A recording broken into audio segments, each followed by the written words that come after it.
Hi, all. This is Miss Fuerth, and I am happy to be here. I want to read a book to you. A book to you. I've been thinking about all of you, not seeing you at school, being in a new situation at home, and I was thinking that some of you might be a little concerned, maybe a little worried, maybe wondering what's going to be happening in the future. So I have a story that I want to read to you, and it's about a boy who worries a lot. And his name is Silly Billy. This is a book by Anthony Browne.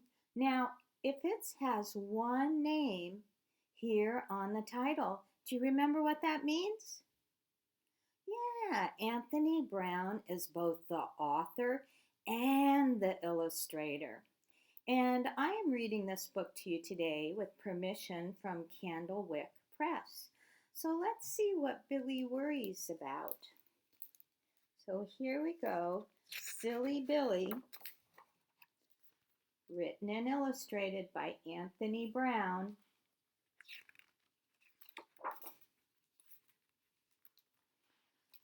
Billy used to be a bit of a worrier.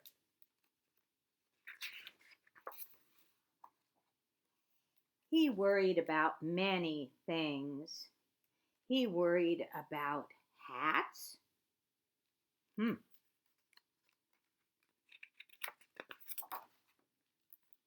Billy worried about shoes.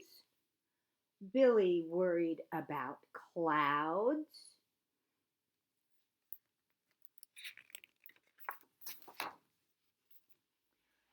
And rain. I would too if I was going to be flooded. Billy even worried about giant birds.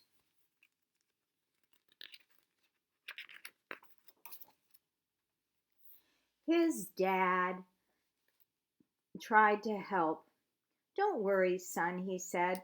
"None of those things could happen. It's just your imagination." His mom tried too. "Don't worry, darling," she said. "We won't let anything happen to you." But Billy still worried. One night he had to stay with his grandma, but Billy couldn't sleep. He was too worried. He always worried about staying at other people's houses.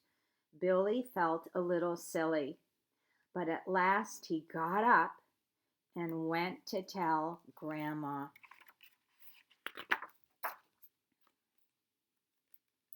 "Well, goodness, dear," she said, "you're not silly. When I was your age, I used to worry like that. I've got just the thing for you." She went into her room and came out holding something. Can you see what she's got in her hands? All those little dolls? "These are worry dolls," she explained. "Just tell each of them one of your worries and put them under your pillow. They'll do all the worrying for you while you sleep."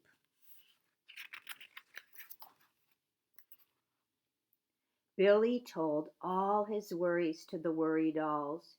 He slept like a log. The next morning, Billy went home. That night, he again told all his worries to the dolls. He slept like a stone.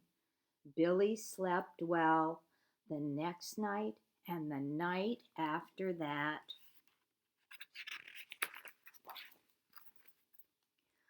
But the night after that, Billy started to worry. He couldn't stop thinking about the dolls, all those worries he'd given them. It didn't seem fair. Look at, he's given them all names too.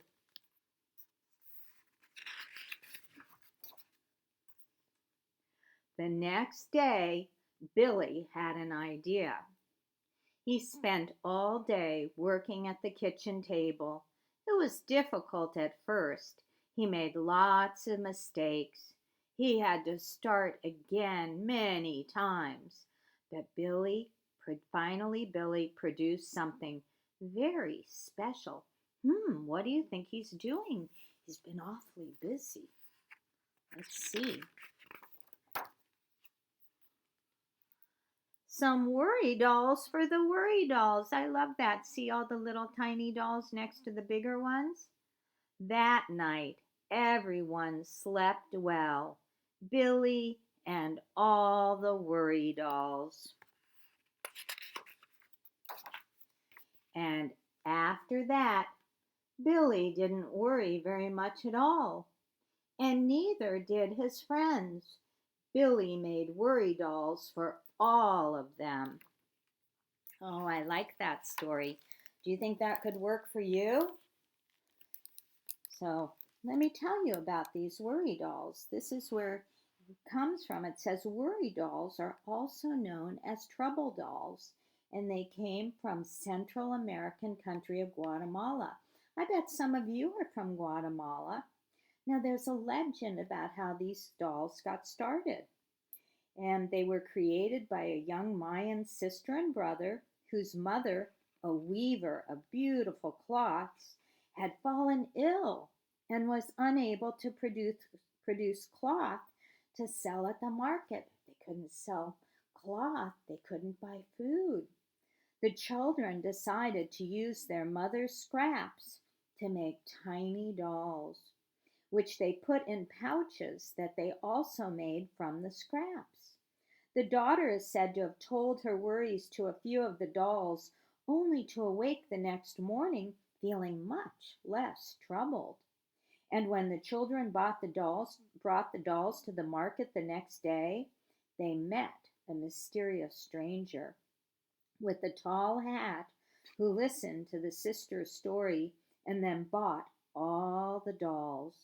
According to the story, when the girl got home, she found the dolls from the night before in her pocket, along with a note from the mysterious stranger instructing her to share one worry with each doll before placing them under her pillow at night. And to this day, children in Guatemala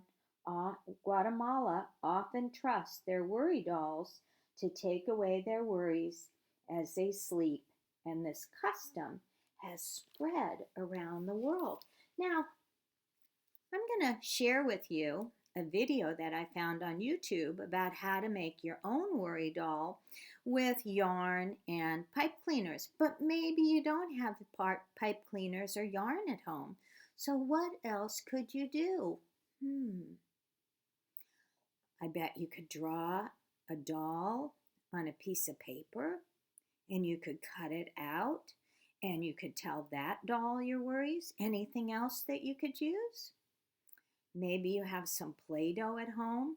I wouldn't put the wet Play-Doh under your bed, but once it dries, you can make a little doll and put it under your pillow. Yeah, I think these are great ideas. So if you're worried, you might try making yourself some worry dolls and telling your worries to them. Okay, I hope that helps, and I hope that you're not worried. And I am going to see you next time. Bye.